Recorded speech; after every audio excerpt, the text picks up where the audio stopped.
विद्यार्थी मित्रांनो, मागच्या तासिकेमध्ये आपण निश्चितच इन्स्टॉलमेंट परचेस सिस्टीममध्ये जनरल एंट्र्या कशा पद्धतीने केल्या जातात याविषयी सविस्तर चर्चा करत होतो. त्या जनरल एंट्र्या पाहत असताना ॲग्रीमेंट मनी, त्यासोबतच जे काही इन्स्टॉलमेंट असेल, फर्स्ट असेल, सेकंड असेल, थर्ड असेल, त्या बाबतीतच्या नोंदी आपण पाहत होतो. मग यामध्ये प्रत्येक हप्त्यामध्ये निश्चितच आपण फर्स्ट इन्स्टॉलमेंट विक्रेत्याला दिल्यानंतरची नोंद पाहिलेली होती. Sellers account DR to bank account. मग जो काही इन्स्टॉलमेंट जो काय असेल तो इन्स्टॉलमेंट पेड असेल.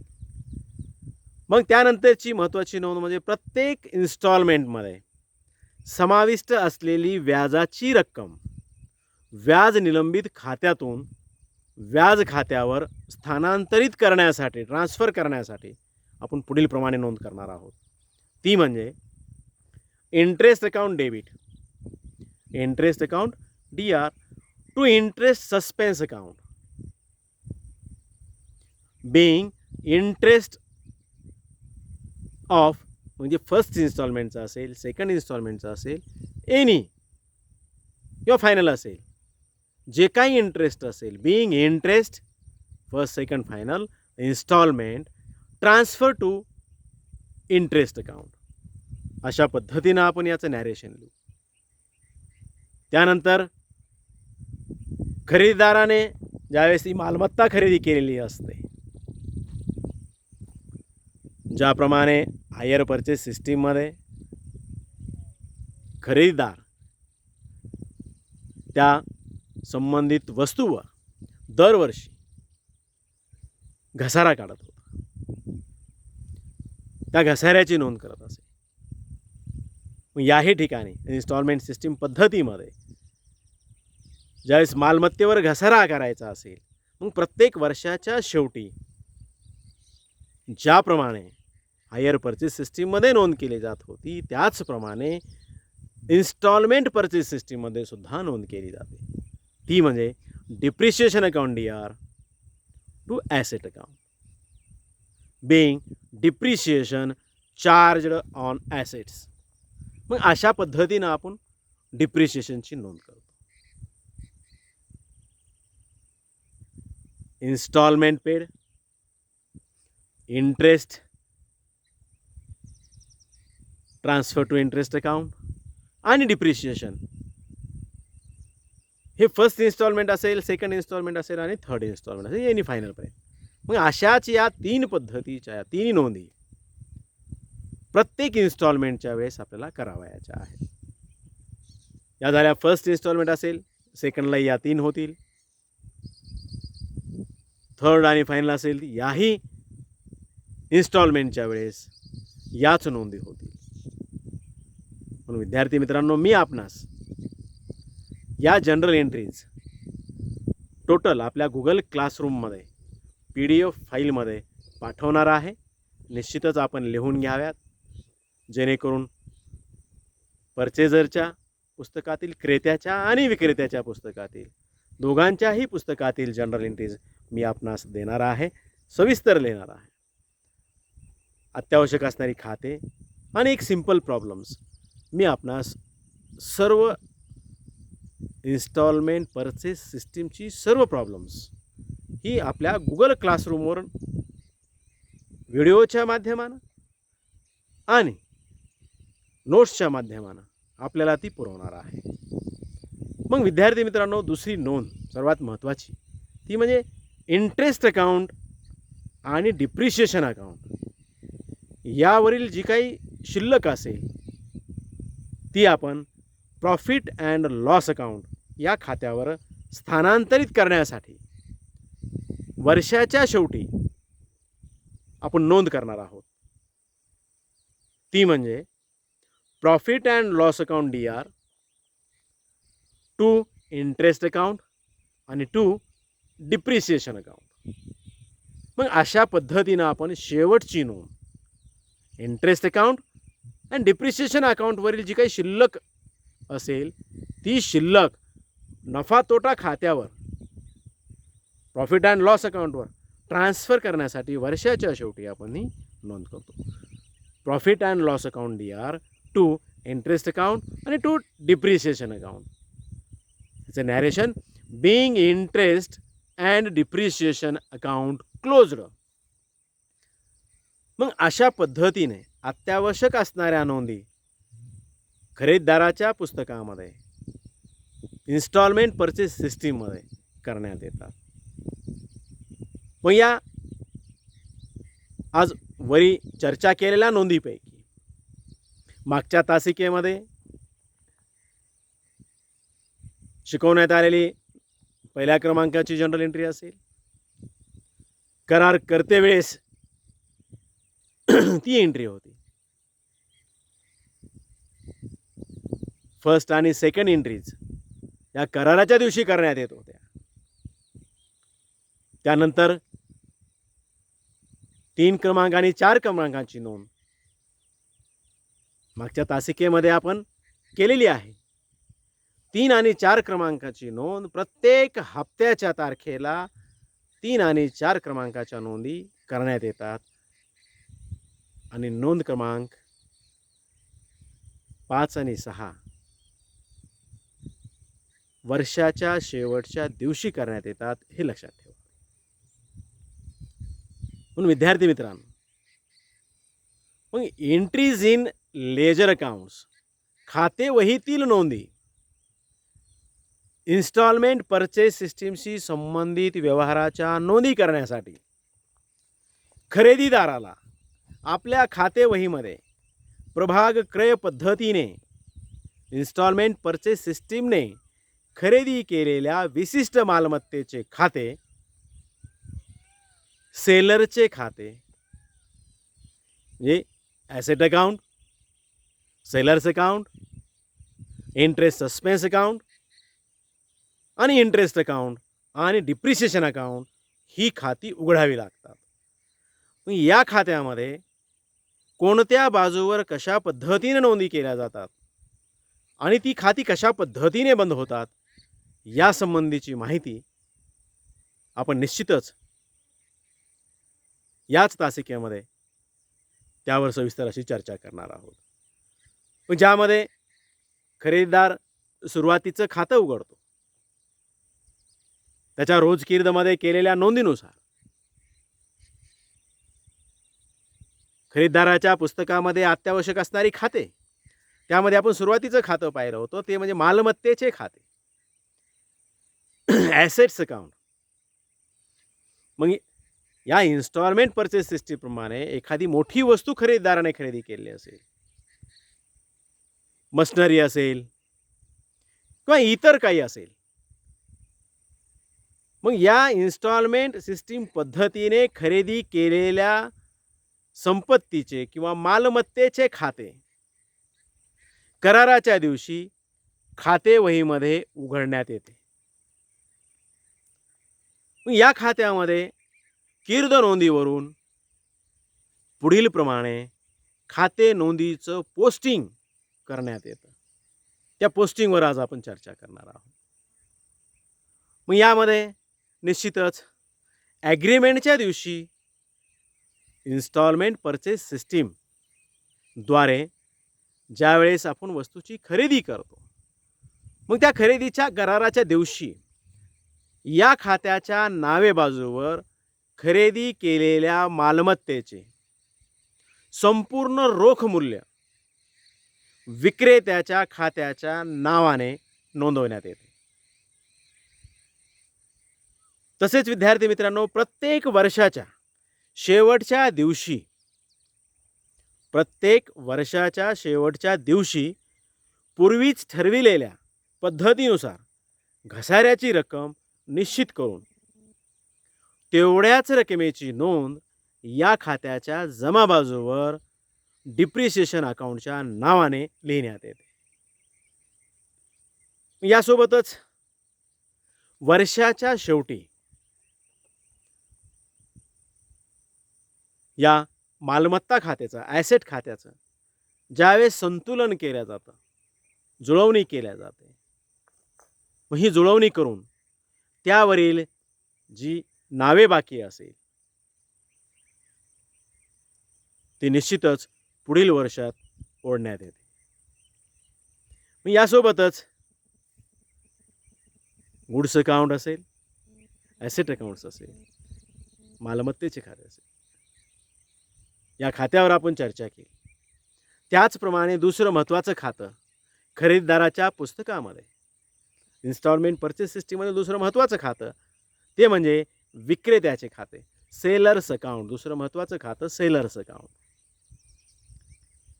मग या इन्स्टॉलमेंट परचेस सिस्टीम या पद्धतीमध्ये खरेदीदाराने वस्तूची खरेदी केल्यास विक्रेता क्रेत्याचा धनका बनतो, क्रेत्याचा धनको बनतो.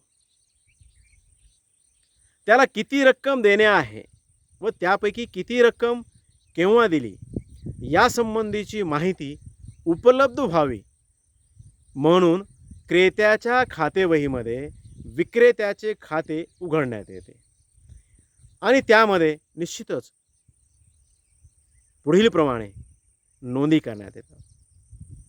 मग त्या नोंदी कशा पद्धतीने केल्या जातात हे आज आपण पाहणार आहोत. मग यामध्ये विक्रेत्याचं खातं तयार करत असताना ज्या वेळेस कराराच्या दिवशी विक्रेत्याच्या खात्यामध्ये वस्तूचे रोख मूल्य ॲसेट अकाउंटच्या म्हणजे मालमत्ता खात्याच्या नावाने आणि एकंदर व्याजाची रक्कम व्याज निलंबित खात्याच्या नावाने जमा बाजूवर नोंदवण्यात येते. मग या अशा पद्धतीने एकूण रोख मूल्य आणि एकूण व्याजाच्या रकमेने म्हणजेच प्रभाग मूल्याने विक्रेत्याला धनको म्हणून दाखविण्यात येते. जे काही इन्स्टॉलमेंटचं मूल्य आहे ते धनको म्हणून दाखवण्यात येते. यासोबतच क्रेता करार करतो, त्या करारावर सही करतो. सही करताना विक्रेत्याला जी काही रक्कम रोख दिलेली असते ती दिलेली रोख रक्कम विक्रेत्याच्या खात्यामध्ये नावे बाजूवर बँक खात्याच्या नावाने लिहिण्यात येते.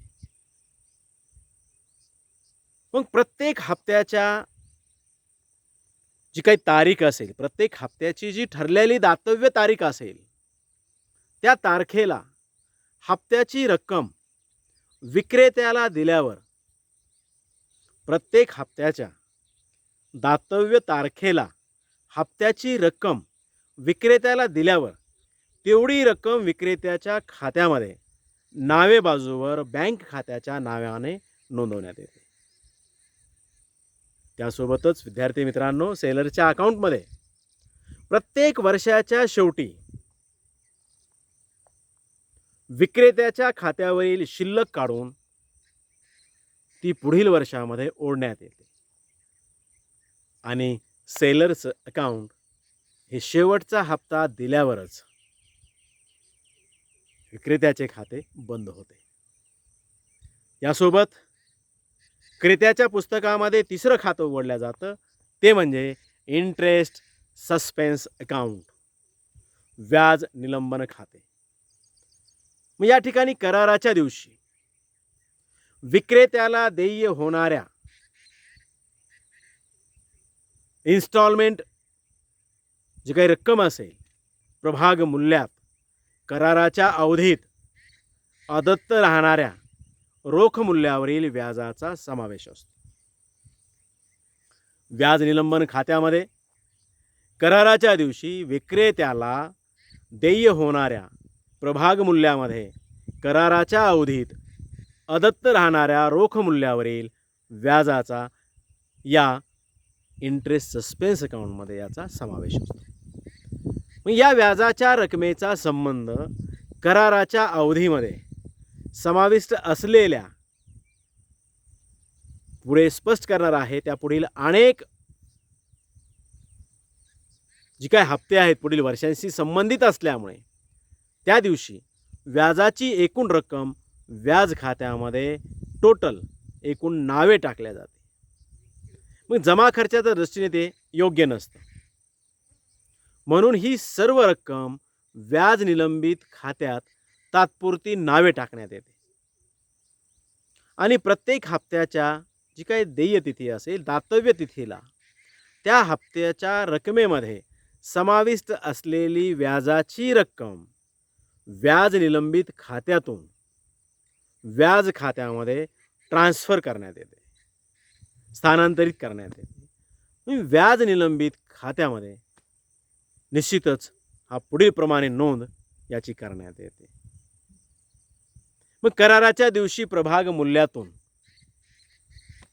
इन्स्टॉलमेंट परचेस सिस्टीममध्ये खरेदीदार ज्या दिवशी करार करतो त्या कराराच्या दिवशी प्रभाग मूल्यातून जी काय हप्त्याची रक्कम असेल त्या हप्त्याच्या रोख मूल्यातून ती रोख मूल्य वजा करून विक्रेत्याला द्यावयाच्या एकंदरीत व्याजाची रक्कम ठरवण्यात येते. इन्स्टॉलमेंट सिस्टीमने खरेदी केलेली वस्तू, त्या वस्तूची किंमत आणि एकंदरीत त्या इन्स्टॉलमेंटचं असणारं व्याज ती कराराच्या वेळेस व्याजही ठरवण्यात येतं आणि तेवढी रक्कम व्याजाची रक्कम व्याज निलंबित खात्याच्या नावे बाजूवर विक्रेत्याच्या खात्याच्या नावाने लिहिण्यात येते. मग प्रत्येक हप्ता देणे झाला म्हणजे त्या दिवशी त्या हप्त्यामध्ये समाविष्ट असलेला त्या हप्त्यामध्ये समाविष्ट असलेल्या जी काही व्याजाची रक्कम असेल ती रक्कम व्याज निलंबित खात्यातून व्याज खात्यामध्ये स्थानांतरित करण्यासाठी व्याज निलंबित खात्याच्या जमा बाजूवर तेवढी रक्कम व्याज खात्याच्या नावाने लिहिण्यात येते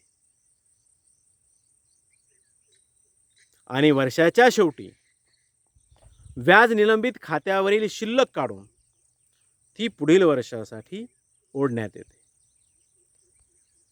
यासोबतच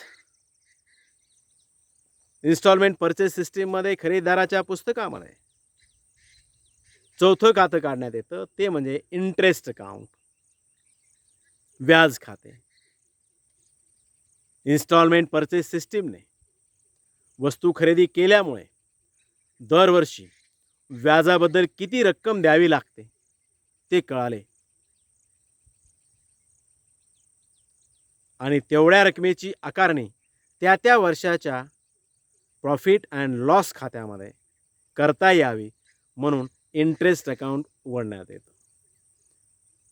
त्या खात्यावर निश्चितच पुढील प्रमाणे नोंद करण्यात येते, ती म्हणजे प्रत्येक हप्त्यामध्ये समाविष्ट असलेली व्याजाची रक्कम व्याज निलंबित खात्यातून व्याज खात्यामध्ये आणण्यासाठी व्याज खात्याच्या नावे बाजूवर व्याज निलंबित खात्याच्या नावाने ती नोंदवण्यात येते. यासोबतच वर्षाच्या शेवटी व्याज खात्यातील शिल्लक प्रॉफिट अँड लॉस अकाउंटच्या खात्यावर स्थानांतरित करण्यासाठी इंटरेस्ट अकाउंटच्या क्रेडिट बाजूवर नफा तोटा खात्याच्या नावाने प्रॉफिट अँड लॉस अकाउंटच्या नावाने नोंद करण्यात येते. त्यामुळे इंटरेस्ट अकाउंट हे दरवर्षी बंद होते आणि प्रत्येक खरेदीदार आपल्या मालमत्तेवर घसारा आकारेलच हे सांगता येत नाही. परंतु जर व्यवहारामध्ये किंवा आपल्याला एक्झाममध्ये विचारलं तरच आपण ते त्या बाबतीत हे खातं उघडण्यास सांगितलं खरेदीदाराच्या पुस्तकामध्ये विशिष्ट पर्सेंटेजने घसारा आकारावायचं सांगितल्यानंतर आपण निश्चितच 5वं खातं तयार करतो. ते 5वं खातं म्हणजे डिप्रिशिएशन अकाउंट, घसारा खाते. एकंदरीत खरेदीदाराच्या पुस्तकामध्ये अत्यावश्यक असणाऱ्या नोंदी आज आपण पाहिल्या.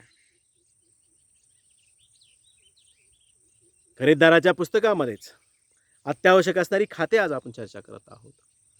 सगळ्यात शेवटी काढण्यात येणारं 5वं खातं ते म्हणजे आहे डिप्रिशिएशन अकाउंट. हायर परचेस सिस्टीमच्या जमा खर्चामध्ये ज्या पद्धतीने घसारा खाते लिहिण्यात येत होतं, त्याच पद्धतीने इन्स्टॉलमेंट परचेस सिस्टीममध्ये सुद्धा त्याच पद्धतीने या जमा खर्चामध्ये डिप्रिशिएशन अकाउंट लिहिण्यात येतं.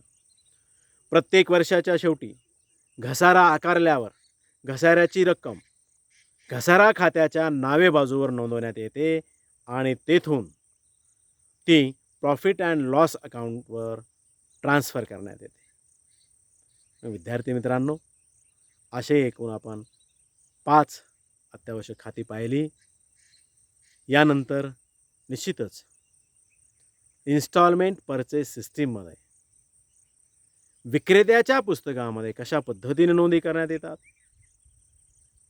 त्यासोबतच त्याच्या पुस्तकामध्ये अत्यावश्यक असणारी खाते यावर आपण पुढच्या तासिकेमध्ये सविस्तर चर्चा करू. धन्यवाद.